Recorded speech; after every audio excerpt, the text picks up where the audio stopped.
and welcome to CoshoctonCountySports.com's first ever Sports Zone Sports Show, brought to you by the Jeff Drennan dealerships of Zanesville and Coshocton. I'm Dan Wolfgang, joined by Jason West. We're going to be talking with some high school football coaches coming up in just a few minutes. But before we do that, Jason, the golf season is already underway, and I know you're going to fill us in on how some of the area teams have been doing so far this year. Yeah, golf season got started 2 weeks ago. Limited action, some big invitationals, the first of which all three county high schools participated in at Willendale and Sugar Creek, the Garaway Invitational, an event won by Strasburg, Garaway second. But of note, Ridgewood finished fifth in that invitational, which at that point was one of their better invitational finishes in recent memory. Coshocton was 11th at the same invitational, Riverview 8th. Then last Monday, there was a pair of invitationals, one at at Hickory Flats, Newcomerstown Invitational. Ridgewood was second in that 7-team field. And at River Greens the same day, the Indian Valley Invitational, Coshocton finished third in the small school division, and Riverview was 8th in the big school division. And, of course, you can keep up to date with all of the local golf scores and results. All of the rosters will have pictures, too, on CoshoctonCountySports.com. Again, this is our first ever Sports Zone Sports Show. We're going to be previewing the high school football season coming up. And right after this break, we'll be joined by Coshocton head football coach Marty Argenbright. Stay tuned.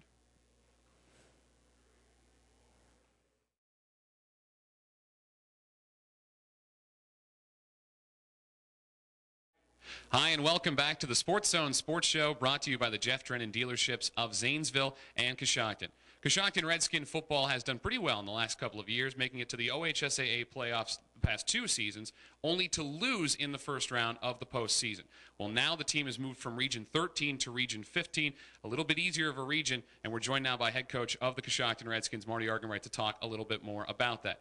Marty, that division region change now puts you in an opportunity where you don't have to play Youngstown, Cardinal Mooney, or Steubenville. They moved up a division. How is your team feeling about that, knowing that the road might be a little bit easier to make it to the state tournament as the season starts?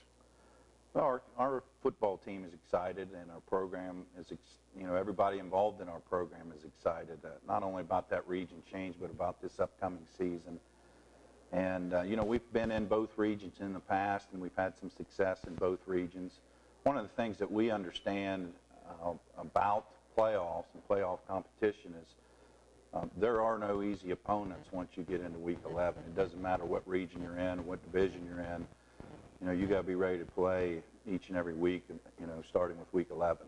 Well, and a lot of the guys that you're going to be looking to make those big plays for you offensively, just a few names to throw out: Marcus Johnston, Don McCluskey, J.J. McKay, the trio of running backs that hope to do some damage to your opponents this season. What have you seen out of those three, especially J.J., a younger guy who's going to be running behind Marcus and Dom, that has impressed you the most in this offseason? Well, all three of those guys have speed, and, that's an excellent skill to have, anytime you're running a football. And Marcus and Dominique have a lot of experience. They both have played back there for 2 years. JJ got some experience last year. And, they all three have different qualities about them. Marcus has excellent size along with strength. And Dominique's very quick and sees the field very well. And JJ is possibly, the fastest kid that we have on our team. He's got excellent speed, and he's learning and continuing to improve, with each and every week early this season. Now, I had a chance to go down to your scrimmage against John Glenn on Thursday and saw you guys won 21-0. And it kind of surprised me a little bit to see Logan Hubner, a starter his sophomore year who lost the job after getting an injury and wasn't the starter last year, to throw for 3 touchdown passes. And I know that he was excited about that. It looked like your players were excited about that. What does that mean for you to know that you have a guy like Logan Hubner who can step up in the clutch if you need him to as the season goes on? Well, Logan has always had the ability to throw the football, and he showed that the other night. And that one of the things that will help us throughout this season is when teams attempt to load up the line of scrimmage, to stop our running game. We have the ability to throw it. We have a core of other football players besides those guys in the backfield that can catch the ball. So, Logan has worked extremely hard, has been very patient, and has stuck with our program, and it's good to see him have early success. And, one of the things about Logan this season is he understands what we are attempting to do with our offense. He understands, where the weaknesses are in the defenses that we will see, and hopefully he will continue to improve and help us get first downs and get the football into the end zone. Now, one of the other impressive parts of that scrimmage against John Glenn was your defense. You came up with a couple of stops on third and short, excuse me. Even though you lost some talent from last year, guys like Tigner and Nolan, just to name a few, you graduated 18 seniors. What have you seen from your defense, and what are you expecting them to do in this early season? Well, a couple of things that we've attempted to emphasize early this season is playing good team defense and getting a lot of guys around the football. And our guys have been doing an excellent job with that. We got a lot of guys running to the ball, and and the other area that we've really focused and concentrate on is tackling, and we can still improve in that area, but our guys have tackled well early in the season. We've got to continue to work to get better in that area, and hopefully our defense will continue to play well here early in the season. Now, we've got just a few days left until the start of the high school football season. You're going to be taking on East Knox, a team that Coshocton's only played once back in 1994. Well, how much of an opportunity have you had to scout these guys, and what do you expect out of the Bulldogs when they come to Stewart Field on Friday? Well, we've seen all East Knox's scrimmages, and they're a group of tough-nosed kids that have had a lot of football tradition, and they are improving here in the last several years. And we got to make sure that we're ready to go.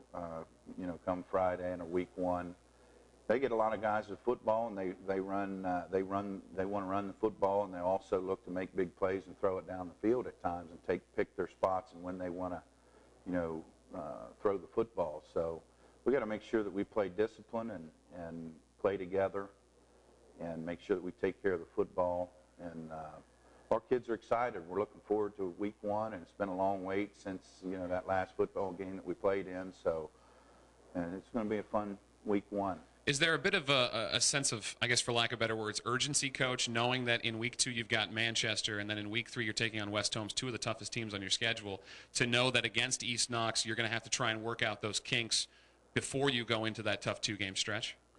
Well, our schedule year in and year out every week is very competitive and very difficult, and our kids understand that we have to prepare for our next opponent, and they've been doing a great job. We've been working towards week one.